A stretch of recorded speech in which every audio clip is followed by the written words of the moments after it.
Oh, what to do, what to do. Oh, hi guys, sorry, didn't see you there. Well, no matter if you're already a magician, cardist, card mechanic, or anyone else that wants to look cool in their backroom poker games, or even just a regular person that's possibly worried about onset arthritis, well, keep watching and I'll show you 5 simple fidget moves to help improve your finger dexterity. Let's go.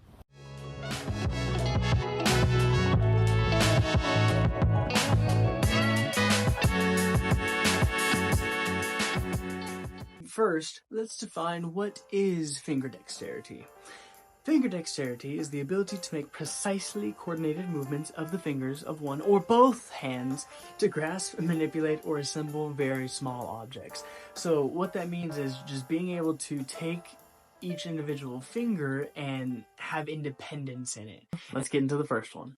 For fidget move number 1, guys, this is actually something that I first learned from Dan and Dave Buck, in which they're considered the godfathers of modern cardistry. They've contributed a lot to the cardistry and playing card and magic community in general, and they actually own a company called Art of Play, which specializes in playing cards, puzzles, oddities, curiosities, and wonders is what they call it. So this is their version of finger tutting, because there's also the dance version of finger tutting, which is where you move your fingers in geometric shapes and you slide it and make different and all that.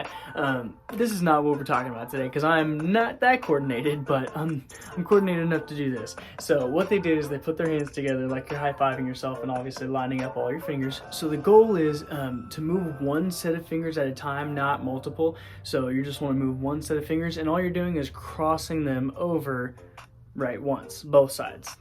And then that's one. And then the goal is to get faster and of course only move one set of fingers.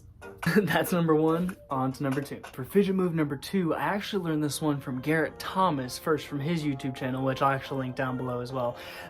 So yeah, I learned this from him. I'm not sure where he learned it from, but it was something kind of cool that I thought I'd teach here. And also, not to take too much time, but here's Nico, Wallace, and Mr. Suspicious. Say hi.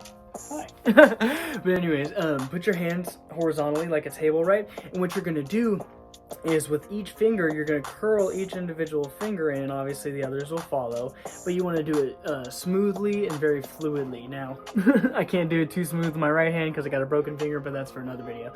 But anyways, so yeah, and open them the same way, one finger at a time, and you want it to, of course, look like a wave. And now you don't have to do it from one side to the other, and you don't have to start and end on the same side. You can start on that side and keep going, or, of course, go back the other way. Fingers, right? Or go from the middle out, right? But the goal is to move the fingers together, but individually, if that makes sense. You know what I mean? Because you're moving separate fingers on separate hands, but you're moving together. So it's making that connection in your brain, just like when you do stuff like this, right? But yeah, that's number 2. On to number 3. For fidget move number 3, I'm actually going to teach you guys how to do a coin roll, but with my 11 years of magic experience, I've noticed some subtleties and things that you can tweak to where if you've never been able to learn it, or it's been hard to learn it or difficult, this will make it so much easier. But for this one, we're going to go to a top-down angle. So let's go grab a coin. If you don't have a coin, pause this real quick, then go grab one. I'll wait. Alright, now that you've got a coin, I don't care what it is, no matter if it's a penny, a nickel, this will work for any size coin. And actually, let me just move that out of the way. So, what you're going to do, before you even start to roll the coin, before you even start doing that, here's what you're going to do. You're going to get the finger placement. So you know how when you close your fingers, they start to make a stair step, right? You see the stair step? So you're going to do that just the exact opposite. So your pinky is going to be the highest point, then your ring finger, then your middle, then your pointer finger, right? Your index finger. So what you're going to do with that is you're actually going to curl each finger in the tip to touch that space in between. You see how you have 1 and 2 knuckles right here? So you're going to put your finger in that space of the knuckle, right? So the pinky is going to go there. Ring finger is going to go there, middle finger is going to go there. So this looks weird. It may look like you're throwing up a gang sign, but I promise this will make it so much easier for you to learn how to do a coin roll. Also, if you have a smaller coin, just shrink the gaps in it so that the coin doesn't fall through. So here's what you're going to do. Since you have your reverse stair step now, right? Not like this, like you're closing your hand, but reverse, right? Like you're throwing up a gang sign. Your reverse stair step. So what you're going to do is just take the coin, put it in between this knuckle, your first knuckle and your second knuckle, I should say, yeah, first, second, third. So in between your first knuckle and your second knuckle, right? And when you do that, you're not gonna hold it straight horizontal, or your hand horizontally. You're gonna kind of put it at a 45-degree angle, because what this is gonna do is this is going to allow gravity to help you, to where you don't have to be doing all the finger motions, and you know what I mean? It sometimes gets stuck in the middle finger, or you drop it right off the pinky, you know? So, like I said, we're gonna hold our hand, once you got your reverse stair step, right? You're gonna hold your hand at about a 45-degree angle. So when you drop the coin, it's just going to naturally drop into that first position. And all you have to do from here is just close each finger. And then when you get to the pinky, here's the thing. So because you're at a 45, it's going to balance on the pinky, right? Don't be afraid of it falling off, especially if you do this slower. It's going to balance on the pinky. So here's what you're going to do. You're going to grab it with your thumb and you're going to press it. So here, let me actually do it from the beginning. So you roll it all the way down your hand, right, with your reverse stair step. And once you get to the pinky, it should land on the side like this. So what you're going to do from behind is you're going to press it, and that's going to push it up. Close all your fingers, and they're going to act like a guide, and you're going to push it up with your thumb. So yeah, they're going to act like a guide. You push it up with your thumb, and then you're back at the top. So get your reverse stair step back, angle your hand, right, boom, boom, boom. And then you can just repeat it. And that's how you roll the coin. So there you go. That one's pretty easy. I thought it would take a lot longer to teach that one. On to the next one. For fidget move number 4, guys, I'm going to teach you what's called the Gryphon roll. Now, it's not spelled Gryphon regularly. It's actually spelled Gryphon, right? So kind of weird. It's this. You're just taking the ring and you're rolling it from finger to finger, right? Now, I know that looks hard. It's definitely a lot easier for me, so I would suggest if you're going to practice this, practice it over a carpet or over like a pad or just something soft like a couch or blanket or something, so that way you don't keep making noise like that every time. It gets annoying, trust me. And if you don't have a ring, get a key ring. It's a little bit harder, but you can still do it. And actually, this will make your finger dexterity a lot better because it's a lot thinner. Or if you don't even have that, actually, you know, if you have a water bottle, you can take the little plastic ring off that and practice. Just something circular and ring shaped. And if it's somewhat small, that'll help. But yeah, how you actually do it, so you can start with the ring on your forefinger, your index finger. So what you're going to do is actually take it off with your middle and your thumb, and trust me, it's easier than it looks. So you're just going to grab with your middle and your thumb and lift up. And of course, it's not going to come all the way off, so you're going to have to take your finger out of it, but you're not going to take your finger out of it all the way. You're just going to grab this edge right here. And if you can, because you're on if you see the long edge versus the short edge, your thumb is going to be on the long edge right here. So if you can actually take it and pivot it on the short edge while you're holding it, so all you got to do really is just let gravity pivot it. So you're in the position to start doing the Gryphon roll, right?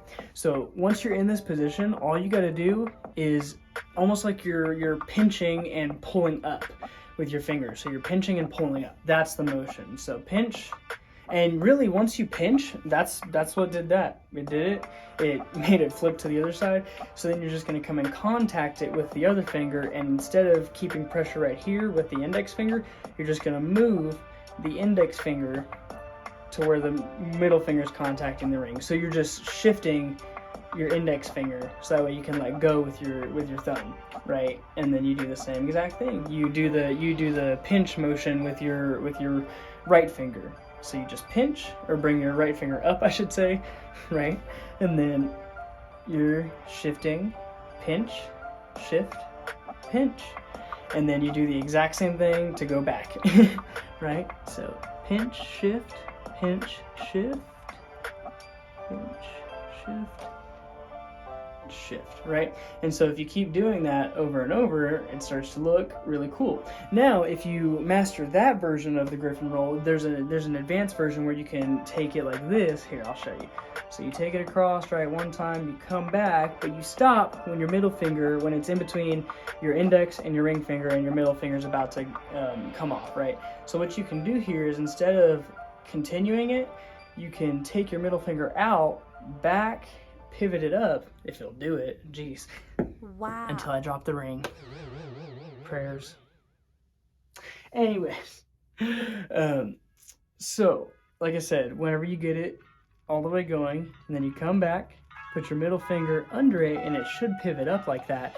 And if you're able to, all you gotta do is lower your index a little bit and it'll slide down, and then raise your middle finger and it'll slide back. And there's some people that can do it over and over and over. I can't do it that well just yet, but I have been able to do it and then put it back on my middle finger. So yeah, I'll show it to you in fast motion. So the Gryphon rule to the advanced version. I don't know if this has a name, but yeah, I just did it. Yay!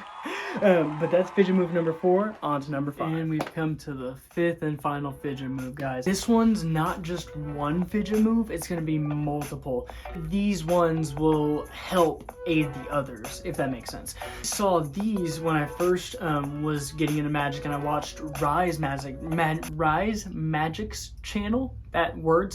Rise Magic's channel with Chandler Henry and his brother Grant Henry, I believe, I'm not sure, but they taught this one, and I'll actually leave the link to the original video down below. So he was teaching obviously the live long and prosper, but not just that, but spreading the other fingers. And also, if you want, you could just do one finger at a time and then practice doing it like that, you know, just make it a sequence and make it a lot harder, right?